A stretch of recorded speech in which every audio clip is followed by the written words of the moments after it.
Hi, my name is Louise and you can find me on Instagram and YouTube at Louise Does Life. The other day I went charity shopping with my friend and I asked you on my Instagram story afterwards if you wanted to see a haul and everyone said yes, so that's what I'm here today to do. I'm going to show you what I bought while I was charity shopping the other day. But before I do that, I want to quickly talk to you about ethical fashion and how to buy fashion ethically. It's a question I get asked a lot about. If you follow me on Instagram, you'll know that I'm really passionate about sustainability.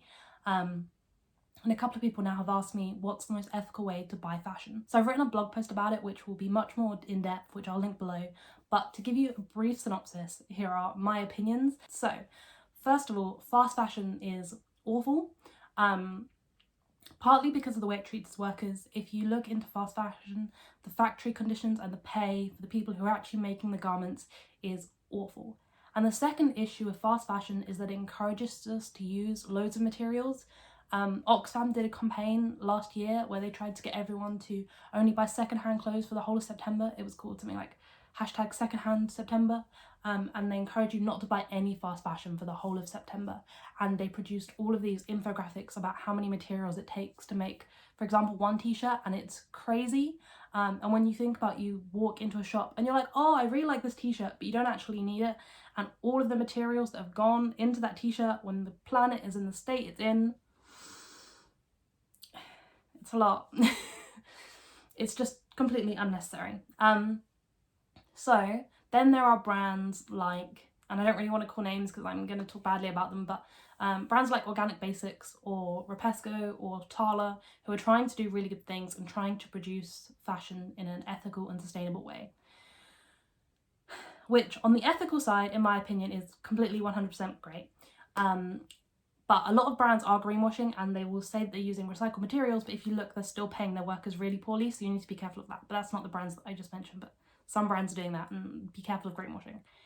Anyway, the issue with sustainable clothing is that it still takes so many resources, and like I said, you probably don't need those clothes, and so those resources are still being used to generate the clothes, even if they were made from better materials, and even if they were made ethically, there's still such a waste of materials. Like, you rarely need new clothes. I much prefer companies that are making stuff from recycled materials, because literally there's so much waste on this planet, and if a company can go and pick up some waste and turn it into something great, I'm all for that. So companies that are making them from recycled materials are, in my opinion, much better. And then the third option for buying clothes is to buy them secondhand. I have basically only bought secondhand clothes for the last year or so. And I worked in a charity shop last summer, and that really showed me like just how many great clothes you can get and like how clean they are. Like, they're not gross at all. So I really encourage you to check out secondhand shopping. But over the last couple of months, I've been thinking a lot about minimalism and consumerism. There's a channel called The Personal Philosophy Project, and Shinzia, the woman who runs that channel, did a no buy year, and she now basically doesn't shop at all. And at first, when I heard about that blew my mind. The idea of like, oh my god, how could you not shop for an entire year? And now, having had some time to think about it, and now that my personal views slowly change, I'm leaning towards just giving up shopping entirely. My only complaint about secondhand shopping is that it encourages us to still be in this mindset where we still need new clothes all the time. So yes, it stops them going to the landfill. Yes, in the UK, most of them, the money goes to charity, because most of the secondhand stores in the UK are charity shops. Like, yes, it encourages longevity. It's all wonderful, except for the fact that we're still going out and buying new clothes, and we're still tricking our brains into thinking we need new clothes every 6 months. So yeah, so in my brain, I'm kind of trying to move away from buying clothes. So on Monday, me and some of my flatmates went to our nearest shopping centre, and they wanted to get some clothes, and I was walking around with them, and I just had no desire to buy fast fashion. If I'm being honest, we were in Hollister, and there was some really cute clothes and some really cheap underwear, and I was really tempted, but I'm just so done with fast fashion. And also just because I spent so much money in July that I'm trying to not spend too much money at the moment. That was a big part of the reason. I was like, I've just spent too much money. I don't need these clothes. I'm just not going to buy them. So I walked around and bought nothing, and that was incredible.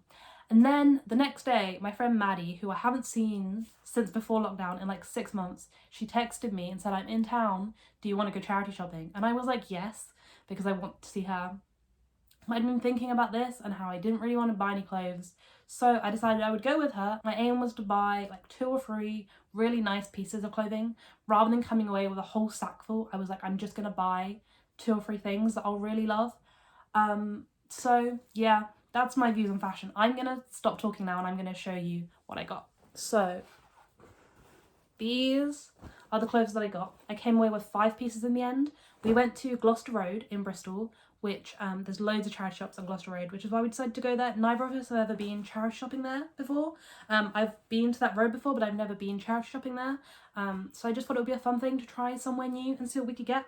I thought it was a pretty successful trip, although saying that, I only found things in the first 2 shops we went in. We went in maybe like 6 or 7 shops, like quite a few, and I found stuff in the first 2 and then I just didn't find any in the rest. I think also I was aware that I'd already bought all of this in the first 2 shops, so I was like, okay, I'll only buy something if it really jumps out at me, and it just didn't.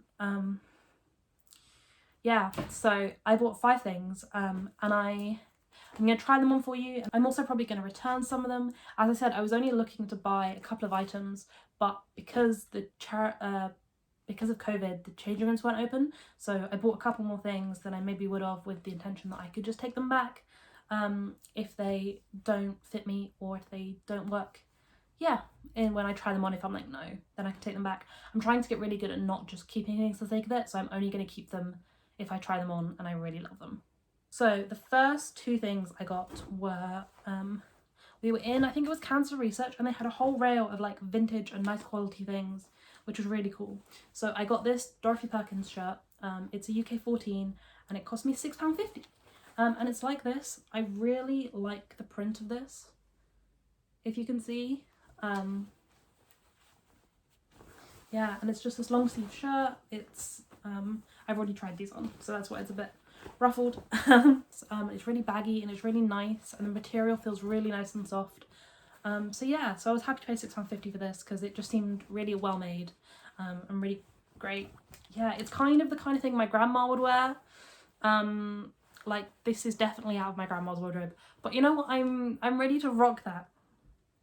Instead of going for my granddad's fashion like most people do, I'm going to go for my grandma's, apparently, because we all know I'm a 70-year-old woman at heart. So now I can be like my grandma and wear a floral shirt and do some gardening. The next thing that I got from that shop was this blue top, another shirt, which this is the item that I was most excited about when I left the shops. Like, this was the one where I was like, this is gonna be it. I could imagine this like with some jeans and maybe like a crop top underneath, and then wear it open and loose. It's got some colourful stripes on it. Yeah, this is the thing that I was most excited about. But you'll see when I try it on that this just isn't what I was hoping it would be. So I think I'm going to return this. This was £6.95. So I'm like, if I return this, that's like £7. I think, yeah, I'd rather save the money because I just don't like it on, and there's no point keeping around items that I don't love with my entire heart. So I'm really sad about this because this was the item that I was so excited to wear. This is my granddad's shirt. Like, that was my grandma's shirt and this is my granddad's shirt. And I was so excited to wear this, but what can you do? So that was all for the first shop, and then from the second shop I bought 3 items. So the first thing I got was this white vest top. It's originally from Shein, which isn't the best brand in the world, but this was only 99p. I'm all for fast fashion, buying it secondhand, because, you know, a lot of the time secondhand fast fashion is still made to a good quality.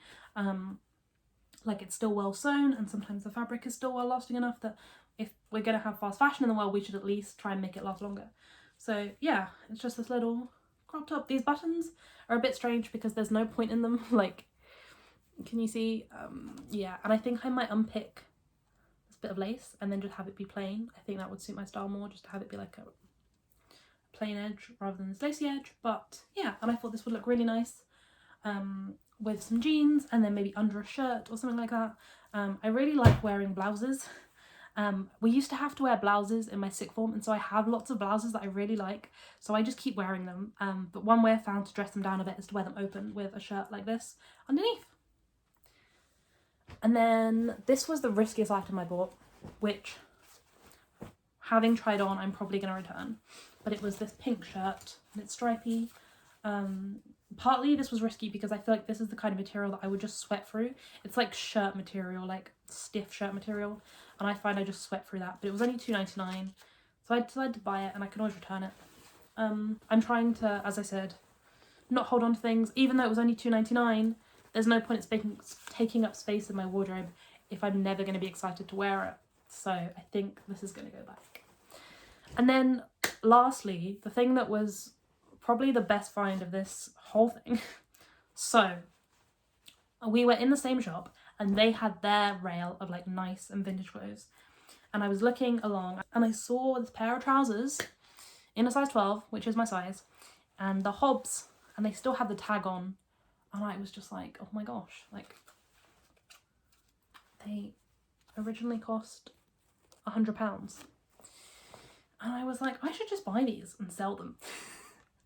That was my initial reaction, was like, this is such a good find. How I found a brand new pair of Hobbs trousers. They were £20, marked down to £14.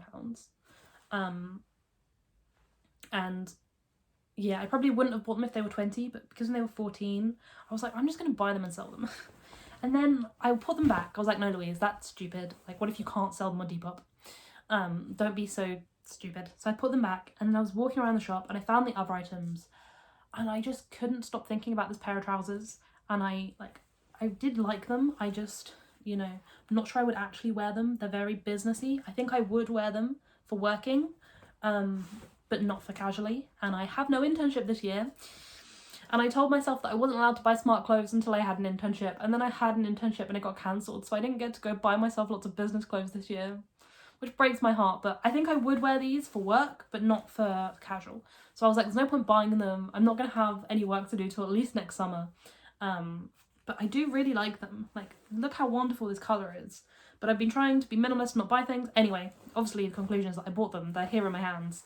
And I decided I would try them on when I got home. And if they bang solid, and we'll just keep them. And if not, I would sell them on Depop and make myself a small fortune. And cut to the clips of me trying them on. As you can see, I really, really love them. So I don't know what to say. I now have a really bougie pair of trousers for an internship that I don't have. I think that's a good summary of what 2020 is like. Yeah. So that is everything I bought. Those are my opinions on fashion and fast fashion. If you're interested in more about sustainable fashion, please go read the blog post where I will word this much better than I have in this video. I hope you enjoyed seeing that, and I will see you very soon.